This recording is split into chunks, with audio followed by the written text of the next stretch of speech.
कसरता महाविद्यालय शीतकालीन शिविर उद्घाटित। नमस्कार मु सोनाली स्वागत करुछि न्यूज भारत को। देवनियाली ब्लॉक देवांचल कसरता स्थित दलगोविंद ब्रजकेश्वर महाविद्यालय परिसर में उद्घाटन हो जाइछि स्वतंत्र शीतकालीन सेवा शिविर। महाविद्यालय अध्यक्ष लेफ्टिनेंट चिरश्री इंद्र सिंह करकमल उद्घाटन करने सभा परिचालना करथिले एवं स्वेच्छासेवी मानक महाविद्यालय श्रृंखला और नियम उपरे एवं यह शिविर सुजोग उपरे स्वेच्छासेवी मानक बुझाइथिले। मुख्य अतिथि रूपे उदयनाथ स्वयंशासित महाविद्यालय जोग अध्यापक तथा युव समाजसेवी एवं पुरातन छात्र संतोष कुमार माझी जोगदे महाविद्यालय विगत दिन में एनएसएस भूमिका महाविद्यालय को ओडिशा रे सुपरिचित करथिला। निजर गुरु प्रोफेसर परशुराम राउतराय नीति शिक्षा एवं एनएसएस अनुभूति उपर आलोचना करथिले।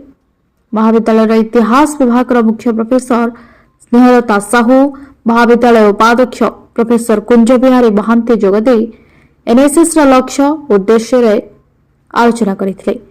अन्यमानक मध्य अध्यापक राजकिशोर बारिक स्वेच्छासेवी मानक महाविद्यालय नाम और जस रखा परामर्श देथिले। एही कार्यक्रम में 50 जन स्वेच्छासेवी जोगदे विभिन्न सेवा उपरे ज्ञान प्राप्त सह पोष्य ग्राम में विभिन्न कार्यक्रम करेंगे परि कार्यक्रम अधिकारी अध्यापक प्रणव कुमार स्वाई सूचना देते। यह कार्यक्रम में डॉ शवेन्द्र नारायण पंडा अतिथि परिचय एवं अध्यापक आशीष कुमार सामल धन्यवाद प्रदान करते। यह कार्यक्रम को सहकारी कार्यक्रम अधिकारी नंदिनी तांडी कार्यक्रम अधिकारी प्रणव कुमार स्वाई परिचालना करते। न्यायी कसरतारू तेजस्विनी जरांक रिपोर्ट जी न्यूज भारत। आमर दौलगोविंद ब्रजकिशोर महाविद्यालय आज 6 तारिख रु 12 तारिख 7 दिन व्यापी एक स्पेशल कैंप आयोजन होची एनएसएस तरफ एठी पिला माने 7 दिन धरी रहिबे। आमर 50 जन शिविरार्थी अछंती से माननकु 7 दिन व्यापी विभिन्न कार्यक्रम रे शामिल करा जिवो एवं विभिन्न विषय ट्रेनिंग मध्य दिया जिवो। आमर बाहरु अतिथि माने आसीबे से माननकु तांकर वक्तव्य प्रदान करिया पई प्रोग्राम ऑफिसर प्रणव स्वाई सर अछंती। तांको सहित नंदिनी मैडम भी सहयोग करछंती। ओडिया डिपार्टमेंट रो नंदिनी मैडम आमर उभय पुओ और झियो बालक बालिका मिसिकरी 50 जन शिविरार्थी रहिबे। मु शिविर विशेष शिविर सफलता कामना करछि।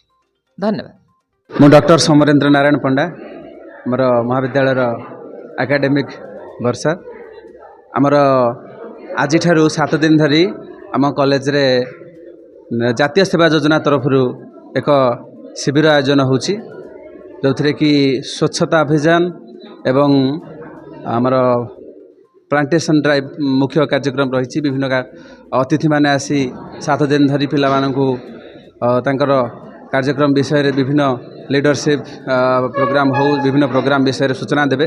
तेणु समस्त छात्र छात्री बहुत उत्साहित अछंती। तेणु से मानकु शुभेच्छा। 7 दिन धरी ए कार्यक्रम रे रही निजको नियोजित करंतु एवं एंजॉय करंतु। तेणु एभली कौन या माध्यम रे पाठ पढ़िया संगे संगे स्वेच्छासेवी हबार मनोवृत्ति रखंतु केमिति समाज रो सेवा करिवे सेथिपई समस्त को मो शुभेच्छा जणाउछि। प्रणव कुमार स्वाई पीओ एनएसएस दौलगोविंद ब्रजकिशोर महाविद्यालय कसरदा कटक। आज आमर जातीय सेवा योजना तरफ 7 दिनिया कैंप अनुष्ठित होछि। आज तार प्रथम दिन। आज दिवस रे आम महाविद्यालय अध्यक्ष लेफ्टिनेंट चिरश्री इंद्र सिंह तत्वावधान रे ये कार्यक्रम आरंभ होइछि। आज जो 7 दिनिया कैंप रे मोर कॉलेज रो 50 जन वॉलंटियर को नहीं कार्यक्रम आरंभ कराई। 7 दिन पर्यंत चलो। एथिरे मुख्य विषय रही आमर स्वच्छता उपर कार्यक्रम करा एवं प्लांटेशन ड्राइव गछ वृक्ष लगेवा एवं वृक्ष जत्न नवा तारी उपरे पिला मानकु एवं शिक्षार्थी एवं जो स्वेच्छासेवी मान अछंती तांको विभिन्न प्रकार कार्यक्रम माध्यम रे तांको समाज रे केमि सेवा मनोवृत्ति करिवे तापाई यही कार्यक्रम ग्रहण कराई।